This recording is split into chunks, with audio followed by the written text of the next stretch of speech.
În august 1599, Mihai Viteazul îi aștepta pe solii săi de încredere vistiernicul Stoichiță și Petre Grigorovici la Ploiești. Aceștia se întorceau de la împăratul Rudolf al II-lea cu mare fereală prin Ardeal și cu veste mare pentru domnul țării românești și boierii săi. Împăratul era de acord cu propunerea lui Mihai. Care era această propunere? Vom afla ceva mai târziu. Mai întâi, haideți să vedem care era contextul istoric și în ce situație se afla țara românească la sfârșitul secolului XVI. Ei bine, știm că pentru a ajunge domn, Mihai a fost sprijinit de boierii mari ai Olteniei, de Sigismund Batorii, principele Ardealului, și de negustori greci din familia Cantacuzino, cu care se înrudea prin mama sa Tudora, familie cu o mare influență la Constantinopol.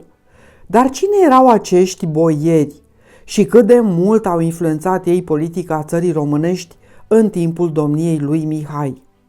La începutul domniei sale, Mihai a păstrat în divanul țării o parte din boierii bătrâni moșteniți de la Alexandru cel Rău, ba chiar și de la Mihnea Turcitul, cu care el însuși se întâlnise în divan pe vremea când era tânăr dregător al acestuia.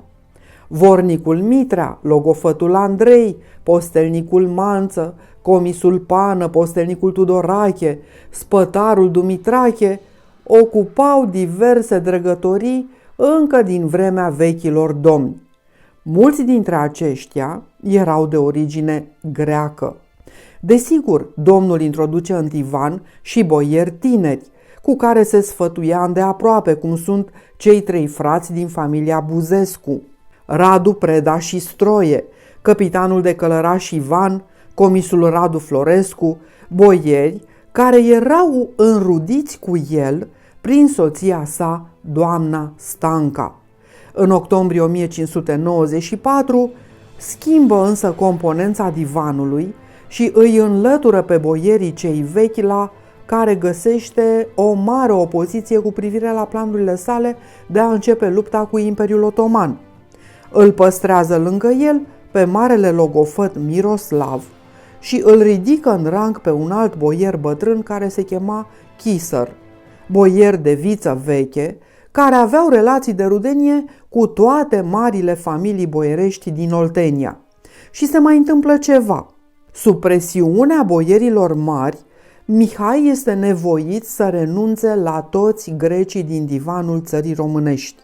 Și astfel, partida, ca să le spunem așa, boierilor olteni, devine foarte importantă. Aceștia se bazau pe relațiile de rudenie dintre ei, pe faptul că stăpâneau cea mai mare parte a suprafeței de pământ a țării românești și, lucrul cel mai important, în special la începutul domniei lui Mihai, boierii asigurau mare parte din oastea țării. Mihai era nevoit să țină cont de dorințele acestora și în multe situații boierii olteni au acționat peste voința lui, cum a fost de exemplu în cazul soliei pe care i-a trimis-o principelui Ardealului Sigismund de Batorii în 1595. O seamă de boieri în frunte cu mitropolitul țării românești Eftimie, boieri precum Buzești sau Teodosie Rudeanu, sunt trimiși în Ardeal pentru a încheia o alianță cu Sigismund Batorii împotriva turcilor. Boierii însă depășesc instrucțiunile domnului și pentru a-i limita acestuia puterea și a se pune la adăpost de acțiunile represive ale acestuia împotriva lor, inserează în tratatul încheiat o seamă de clauze nefavorabile țării românești, ba chiar umilitoare, care îl pun pe Mihai în postura de vasal al lui Sigismund Batorii. De exemplu, Mihai nu avea voie să scoată boierii din dregătorii, nu avea voie să-i condamne la moarte, nu putea să le confiște averile, trebuia să lege șerbii de glie și să dea socoteală principelui Ardealului despre felul în care cheltuia banii din vesteria statului. Țara românească nu va mai putea trimite soli în țări străine. iar Domnul va primi din venitul țării doar ce vor hotărî boierii și principele Ardealului. Lui Sigismund i se recunoscuse titlul de domn stăpânitor al țării românești și Mihai devenise un fel de locțiitor al lui în țara românească. Luat prin surprindere, Mihai este dezamăgit de această purtare a boierilor săi și de situația în care se găsea față de Sigismund Batorii. Și aici a fost unul din motivele pentru care a căutat să stabilească o legătură directă cu împăratul Imperiului Romano-German Rudolf al II-lea de Habsburg. Singurul punct favorabil pentru țara românească era acela că toate bisericile românești din stăpânirea lui Sigismund Batorii în Ardeal vor fi puse sub jurisdicția mitropolitului de la Târgoviște. Un tratat asemănător este semnat și de Ștefan Răzvan, domnul Moldovei. Vom vedea cum partida boierilor se va lupta să își impună voința asupra unor decizii politice luate de Mihai pe tot parcursul domniei sale.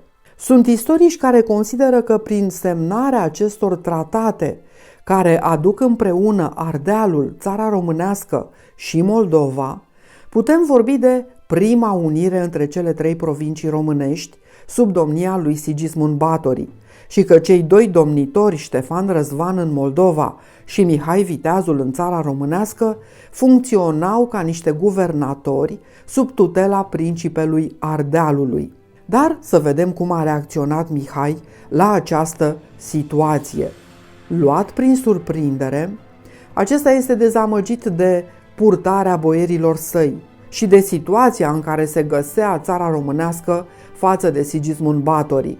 Și aici se găsește unul din motivele pentru care a căutat să stabilească o legătură directă cu împăratul Imperiului Romano-German, Rudolf al II-lea, din familia de Habsburg. Pentru a scăpa din cleștele în care era prins, trimite în taină un sol la Praga. Secretul a fost atât de mare încât numele solului nici măcar nu se cunoaște. Și demersul a fost foarte bine păzit, întrucât dacă ar fi prins de veste Sigismund Batorii, cu siguranță ar fi oprit solia, așa cum a făcut cu Raguzanul Marinii Poli, trimis de împărat către Mihai și care a fost întors din drum de principele Ardealului și nu i s-a permis intrarea în țara românească. Și de altfel cum s-a mai întâmplat și cu alte solii ale lui Mihai oprite de Sigismund Batorii. Dar voievodul țării românești nu s-a lăsat. Avea nevoie de sprijinul împăratului, care putea să-l ajute cu bani pentru a angaja soldați profesioniști, cu care să își întărească armata. Și din sumele trimise de acesta ca ajutor, Sigismund Batorii îi oprea totdeauna o parte, sau altădată îi oprea chiar pe toți. Și pe lângă acest aspect, trebuia să câștige un protector mai puternic, ca să scoată țara de sub tutela principelui Ardealului.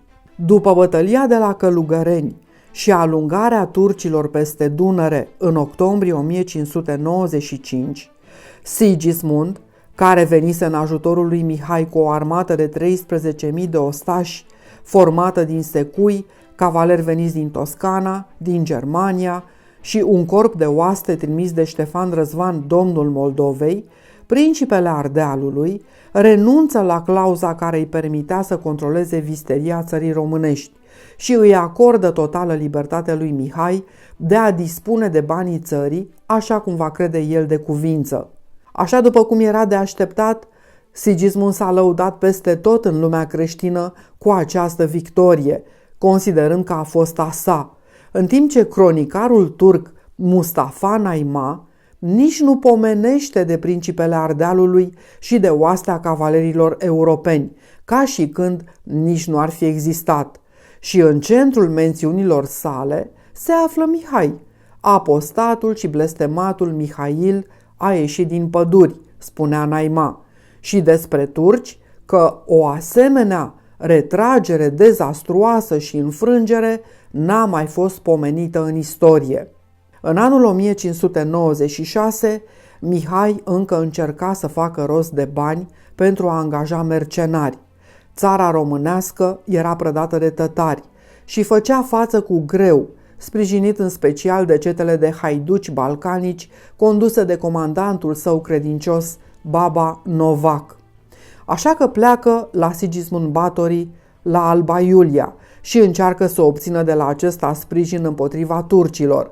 Se discută chiar de o căsătorie între fiul său Nicolae cu sora cancelarului ardelean Istvan Josica. Domnitorul își dă seama însă din atitudinea lui Báthory că acesta nu era prea încântat nici de căsătorie și nici nu dorea să-i acorde ajutor în luptele împotriva turcilor. Și atunci luă decizia să încheie pacea cu turcii și cu tătarii, în timp ce continua tratativele cu împăratul Rudolf al II-lea.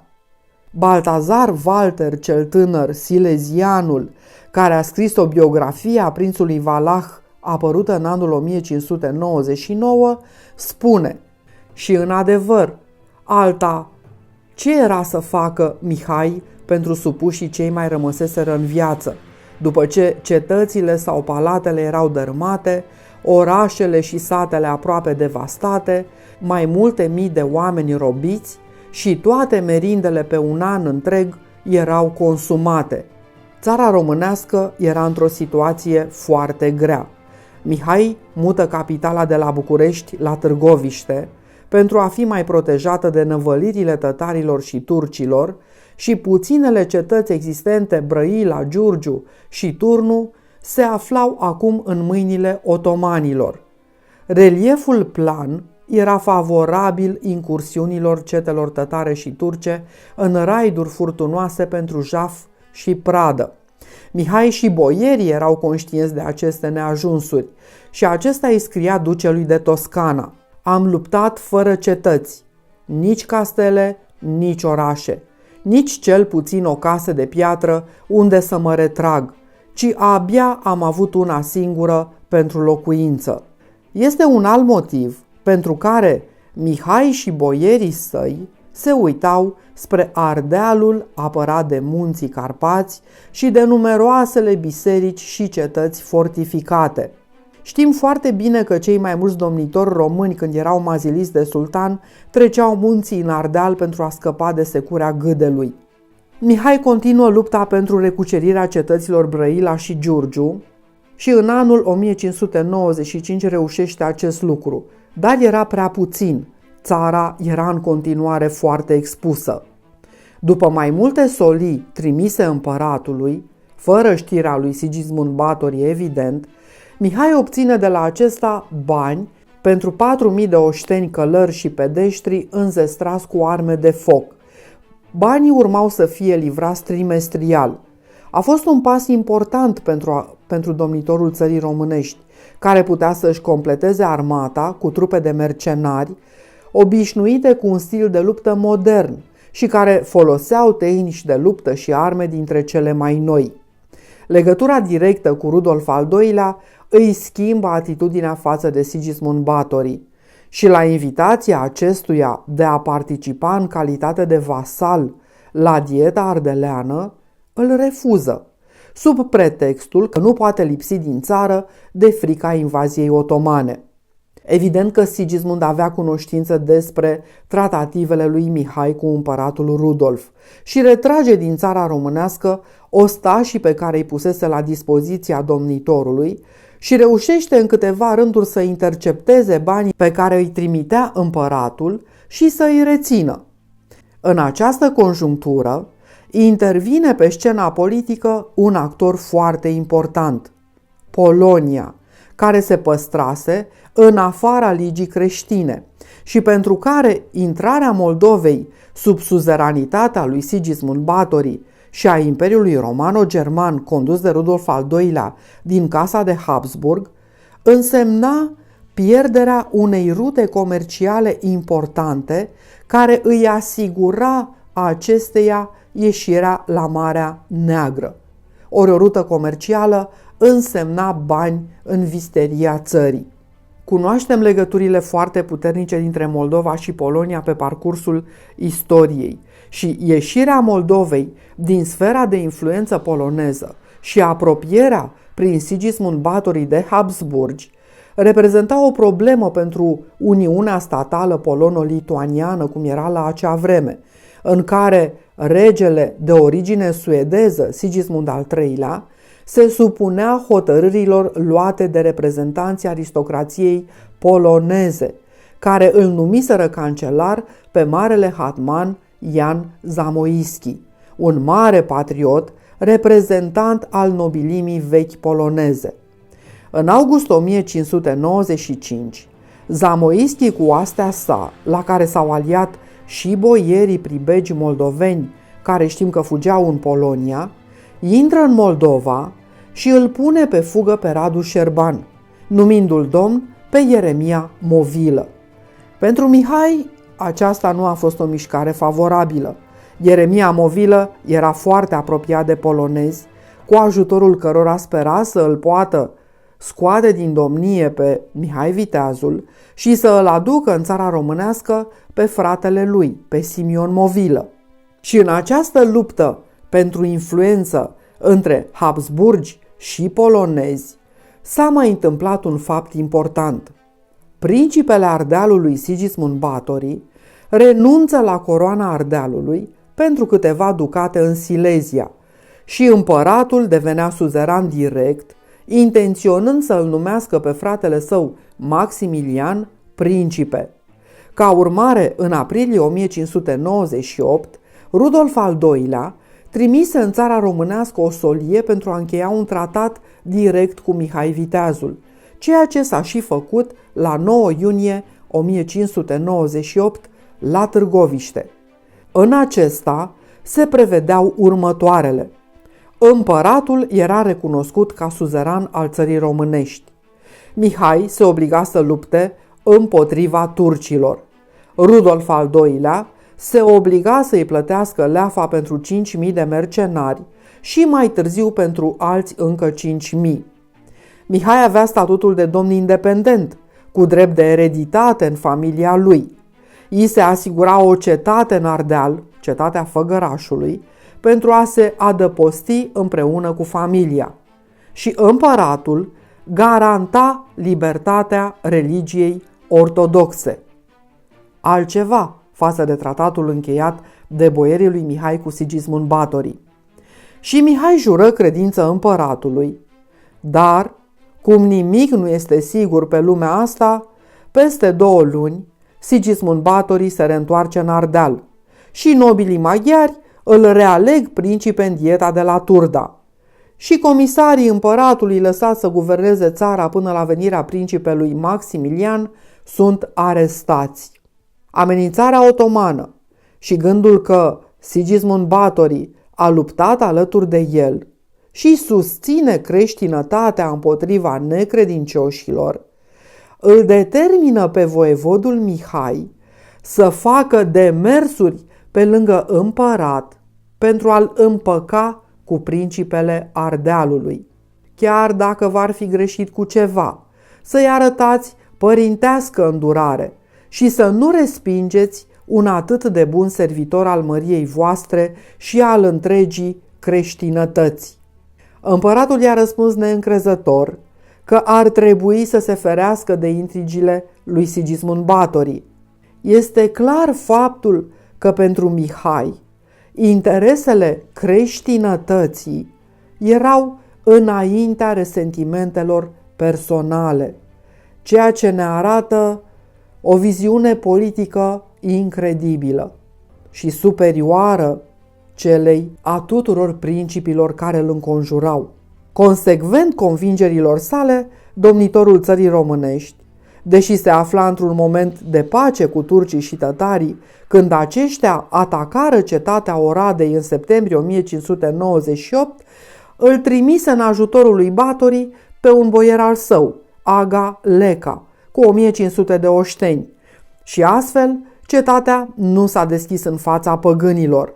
Și mai mult decât atât, pentru a-i opri pe turci care ocupaseră malul stâng al Dunării și făceau incursiuni și pe cel drept, atacă și cetățile turcești de la Nicopole, Vidin și Cladova. Despre acest episod ne povestește tot cronicarul turc Mustafa Naima. Acesta spune că Gheaurul, adică Mihai, trimise la pașa de Vidin Hatiz Ahmed un sol numit Dimo, cu mai multe care acoperite de pânză roșie, în care spunea că sunt daruri pentru măritul pașă.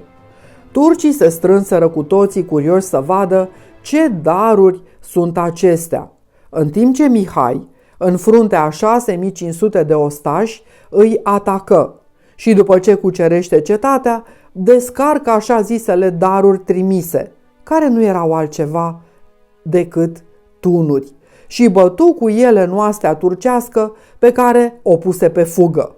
Așa cum a fugit și Hatiz Ahmed, fără să mai apuce să își îmbrace armura care a rămas în cort. Și mai târziu, Mihai a îmbrăcat cu aceasta o babă pe care a plimbat-o prin toată cetatea spre distracția ostașilor săi. Se pare că turcii nu citiseră literatura greacă antică și nu cunoșteau felul în care a fost cucerită Troia, nu știau nimic despre Ulise și nici celebrul vers al lui Vergilius din Eneida, Timeo Danaos et dona ferentes. Mă tem de greci chiar și atunci când fac daruri. Se spune că Mihai, după cum îi era obiceiul, pentru a-i însufleți pe ostași, se avântă în mijlocul luptei, acolo unde dușmanii erau mai numeroși, și s-a întâmplat că un turc i-a înfipt hangerul în piept și doar intervenția fraților buzești, care erau tot timpul lângă domnitor, i-ar fi salvat viața. Ca urmare a intervenției lui Mihai în sprijinul lui Sigismund Báthory, turcii intră din nou în țara românească, pe care au prădat-o, au trecut-o prin foc și sabie. Mihai, ca repercursiune, atacă și el în Dobrogea Oblucița, adică Isaccea din ziua de astăzi, și prădă caravanele negustorilor care veneau din Orient, fie că erau turci, poloni, moldovani sau chiar și englezi sau spanioli, fără părtinire. Avea nevoie de bani pentru a reconstrui țara distrusă de jafurile turcilor, dar și pentru a plăti armata de mercenari, întrucât banii de la împărat ajungeau cu mare întârziere și nu erau îndestulători. În martie 1599 se întâmplă un lucru care spori instabilitatea din jurul domnului țării românești.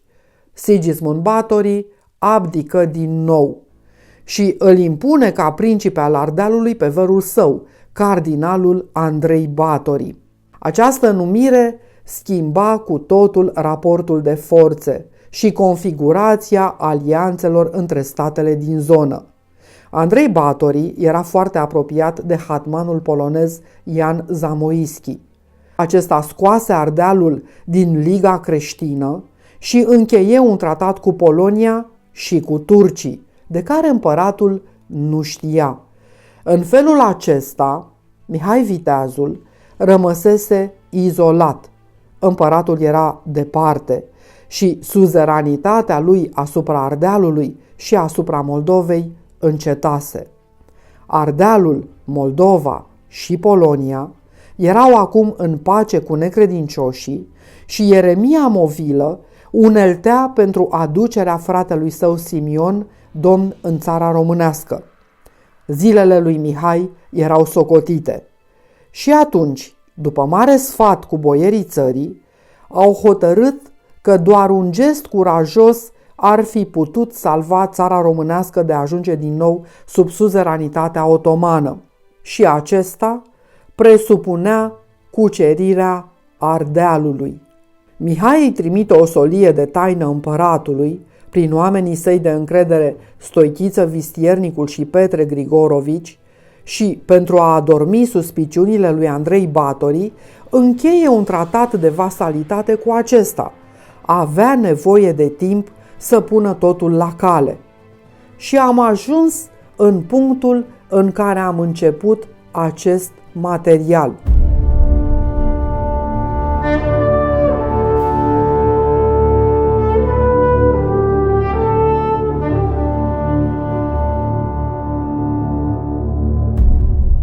Vestea adusă de cei doi soli era că împăratul se învoiește și îl va trimite pe generalul Basta în fruntea unui corp de oaste drept sprijin. Rudolf al II-lea, ca și Mihai de altfel, dorea alungarea lui Batorii și trecerea Ardealului și a țării românești sub suzeranitate habsburgică. Mihai se gândise încă din 1597 și existaseră discuții cu cancelarul ardelean Istvan Iojica de a-l înlătura pe Sigismund Batorii și a uni Ardealul cu țara românească și eventual cu Bulgaria, unde episcopul Dionisie Rali era un mare susținător al domnitorului Valah. Și iată că după 2 ani venise vremea pentru această acțiune. Planul lui Mihai este însă întârziat de opoziția și tergiversările generalului Basta, care nu dorea să se angajeze în acest demers, dar nici nu-i spunea împăratului clar acest lucru. Invoca doar diverse motive pentru a trage de timp și ca de fiecare dată Mihai acționă singur. La 14 octombrie 1599 își adună oastea la Ploiești și trecu munții. Avea sub comanda sa circa 20.000 de ostași, așa cum apare în mărturia polcovnicului cazac Valovski, dar și a cronicarului maghiar Zamoscozi. Cazacul spunea că în armata lui Mihai erau 4.000 de cazaci, 2.500 de moldoveni, 1.000 de secui, 5.000 oaste aduse de boierii țării și încă vreo 6-7.000 mercenari unguri și haiduci. Andrei Batorii, luat prin surprindere, avea lângă el 9.000 de oameni. Nobilimea ardeleană a rămas deoparte și nu a luat parte la luptă. Acesta putea spera la ajutor doar din partea hatmanului Zamoischi, dar ar fi durat ceva până primea acei ostași. Înainte de a porni spre Ardeal, Mihai a strâns toți mercenarii unguri din oastea lui și i-a pus să jure că vor lupta alături de el. Au jurat și au luptat. Strategia lui Mihai a fost impecabilă. El a planificat pe zile desfășurarea evenimentelor și unii istorici spun chiar că și pe ore, de așa manieră încât atunci când a ajuns cu oștile în fața celor ardelene, a avut nevoie doar de câteva ore pentru a-l învinge pe Andrei Batorii. Domnul țării românești îi trimise pe mercenari spre Buzău pentru a trece în Ardeal prin ținutul secuiesc, unde avea din timp oameni duși să-i recruteze pe aceștia în oastea sa, promițându-le redarea privilegiilor ridicate de Batorii. Și secuii au venit alături de Mihai. Trimite artileria și toată logistica sub comanda buzeștilor pe la Turnul Roșu, din ținutul Sibiului, și el cu o parte din oșteni trece munții pe cărări știute doar de ciobanii ei bătrâni și de lotri. Sașii din Brașov erau nehotărâți și nu doreau să se implice de nicio parte și după un schimb de mesaje cu Mihai, îi promiseseră acestuia că nu vor lupta pentru Batorii. Mare parte din boierii care îl însoțeau pe Mihai luaseră după ei soțiile și copiii, întrucât țara românească rămăsese destul de descoperită, fără oaste, și era o pradă ușoară pentru cine se gândea să o atace în acel moment. De strajă la granițele țării rămăsese vornicul Dumitru cu 5.000 de oșteni și doar mama domnitorului Teodora, care era retrasă la mănăstirea Cozia, bătea mătănii și se ruga pentru izbânda fiului său. Oștile lui Mihai se uniră toate în 26 octombrie la Tălmaciu și se îndreptară spre Sibiu, unde se afla Andrei Batorii cu oastea sa. Papa Clement al VIII-lea avea un reprezentant în Ardeal, pe cardinalul Malaspina, care a încercat să mijlocească o împăcare între cei doi, lucru ce nu s-a îndeplinit. Mihai, pretextând că el este trimisul împăratului și nu poate să hotărască o pace cu principele Ardealului. Încleștarea dintre cele două armate a avut loc la Schellimber, într-un sat aflat la marginea cetății Sibiu. Aceasta a fost intensă și a durat câteva ore. Oastea lui Mihai era dispusă pe două linii. Pe prima se aflau haiducii balcanici cu Baba Novac, în mijloc mercenarii unguri și cazaci conduși de un capitan numit Maco și Aga Leca, în fruntea unui corp de oaste format din sârbi și moldoveni. Pe linia a doua luptau boierii, secuii și oastea țării, care l-aveau în frunte pe Mihai. De partea cealaltă, Andrei Batorii se așezase între Sibiu și râul Cibin, pe 3 linii. Îl numise comandant al oastei pe nobilul ardelean Gașpar Corniș și avea în spate zidurile cetății, pe care erau amplasate 45 de tunuri.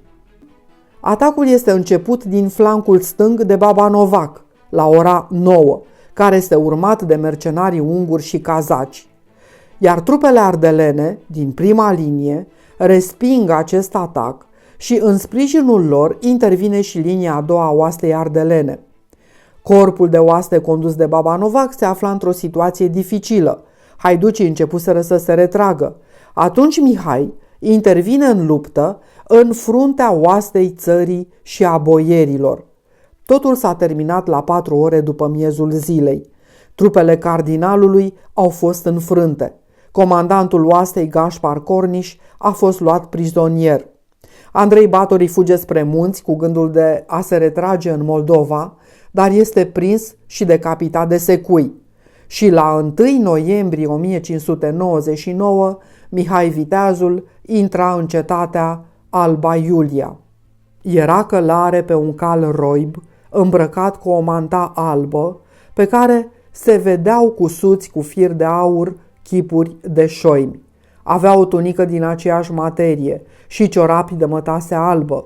Sabia îi atârna pe latură, era bătută cu pietre scumpe. În cap avea o cușmă împodobită cu pene de cocoș. Alături de el mergeau 8 cai cu podoabe aurite și 8 slujitori pe jos, frumos înveșmântați. Urmau apoi trâmbițașii ce cântau după obiceiul turcesc și după aceea orchestra lăutarilor țigani cu capul gol cântând din scripcă. Steagurile dușmane luate în luptă erau duse pe laturi, plecate la pământ, și apoi urmau boierii și ostașii. Descrierea îi aparține cronicarului maghiar Zámos Kőzi. Pohta ce-a pohtit măria sa se împlinise. Avea Ardealul. Atât pentru astăzi, dragii mei. V-am prezentat pe scurt povestea cuceririi Ardealului de către Mihai Viteazul, conjunctura politică și demersurile diplomatice au fost cu mult mai complicate și nu le-am cuprins pe toate. Am dorit doar să dau o formă cursivă evenimentelor dincolo de încărcătura naționalistă cu care au fost îmbrăcate atunci când mulți dintre noi am învățat despre ele la școală. Cucerirea Ardealului a fost o necesitate politică pentru Mihai Viteazul.